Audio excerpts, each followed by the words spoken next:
Hi guys, I'm Jay Miah. So I've been in the recruitment business for over 10 years now, and I'd like to share some insights and my own personal thoughts as to what you can do to get some new clients.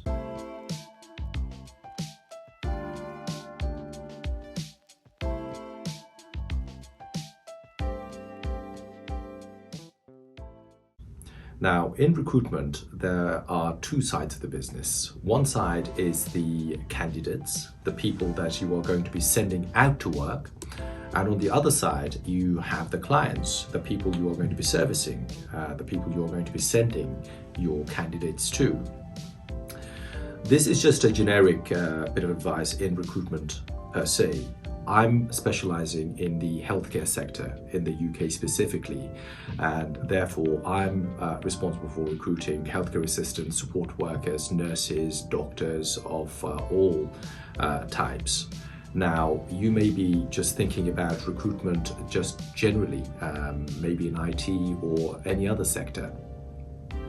How do you go about finding candidates and clients? Now, those are two of the most important questions and two of the most asked questions to myself about how do I go about those things.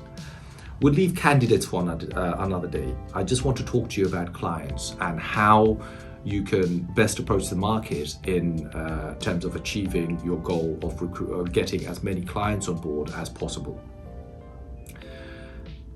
There's a lot actually of different portals you can use to identify clients, and identification of the clients is the very first step that you need to take, because no clients are going to come knocking on your door. Whatever people may say to you, it's impossible for clients these days to come to you requesting your services, because the competition is really tough out there. There's a lot of agencies, and you need to go out there looking for the clients that you want to service, and you need to then get in contact with them. Because the difficulty is, even though the clients may need your services, most of the times they will say no, because they will have their own preferred suppliers or people that they have been working with for a number of years.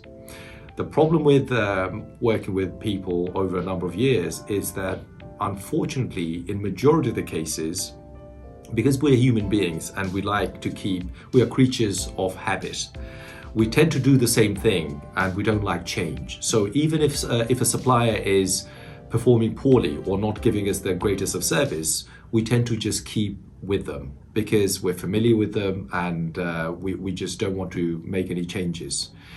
A lot of the times, in my own experience, is sometimes when you go out there and take the additional step of finding a new supplier, majority of the times you find a better supplier to the one that you currently work with. How do you find a client then? Now, we have to also separate this into two different sections. There are some people who are just starting off in recruitment, and there are more established organizations. The established organizations like myself, we're in a different position, and we're in a very fortunate position where we have learned from the market, and we have enough experience within the market, and also have developed a network of connections whereby people do contact us directly when they want a supply, because we're now a brand. But if you are starting off, you don't have an established brand, so you're going to struggle. How do you go about finding the right clients? There's the internet, of course. If you Google care homes in my industry, for instance, I'm in the healthcare, let's talk about the healthcare now. If you Google care homes and nursing homes, there will be a list which would appear in Google. That's the wonderful thing about Google and technology which we have at our disposal at this point of time. If you went back 10, 15 years ago, you wouldn't have had access to all of that information. So it's much easier to identify the kind of clients that you want to be servicing. Once you've identified, or once you've got the list of clients that you have, what do you do then? Well, you need to make contact with them. That's the thing, because otherwise you're not going anywhere. There are 2 or 3 different methods which you can use at this point. You can pick up the phone and you can make a phone call to them, or you can email them, or possibly send them letters. The way I always approach these people is I've always avoided emails. I've always avoided any form of communication where it doesn't involve me talking to them, because I'm a believer in human beings, and I believe the best way of getting to know people is by talking to them. Sending an email, I know what I do when I receive emails which I consider to be junk emails. I ignore them. So this is what's going to happen to you if you just randomly send emails to people. Whether, yes, you've got a better chance. If you send it to 5,000 people, there's a chance a percentage of them may come back to you. But you're sending a lot of emails randomly, which the results aren't going to be all that great. The best thing is the harder option. The harder option is to pick up a phone and make contact with somebody. Now, you have to train yourself to get to that position of comfortability with the phone and also what you're going to be talking about. And it's not that difficult. Like everything, it's practice. And if you just have a script, practice yourself in front of the mirror, you'll have a script which you can then use and talk to other people with. So you make a phone call to people. Then there's the difficulty of how do you get past the barrier which comes in the form of a receptionist. Because you need to speak to the manager or somebody who is responsible in making decisions for that organization. And most often, they are not the people that pick up the phone.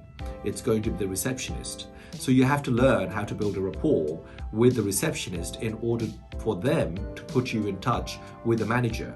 And then you have to build up a relationship with the manager, because you need to meet them face to face, ideally, because as I've mentioned, they probably receive so many phone calls on a daily basis, and thousands of emails, most likely on a daily basis, that they are inundated with options.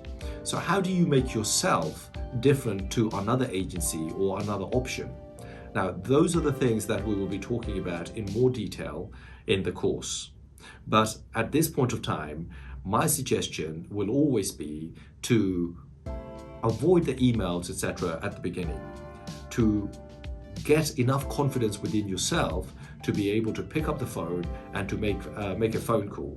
Because simply put, you need to be able to build a relationship with somebody in order for them to provide you with a business. That's the only thing. In business, relationship matters. Network matters. You may have heard that it's not what you know, it's whom you know. I would say it's a bit of both. You do need to know what you're doing, but if you get in front of the right person, then they can make the difference. But if you don't know what you're doing and you get in front of the right person, then you're going to look like an idiot. So look at both of these things, and then you'd be in a very strong position to be able to acquire clients.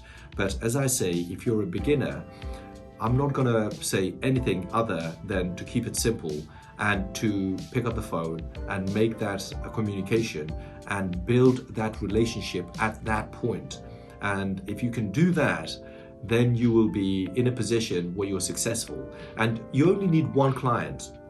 Once you get your first client, you have the snowball effect, because you build that confidence. You know what skills that you've used to get that client, and to get the second, third, fourth, like in most things, it will be so much easier. But I'm sorry, I can't give you any easier options here, rather than the fact that you do need to make contact, and it needs to be a contact where you are vocal, where they can see you, or they can, if they can't see you, if you can't sit in front of them, at the very least, they need to hear your voice, the sound, and then you can convince people to be able to give you the chance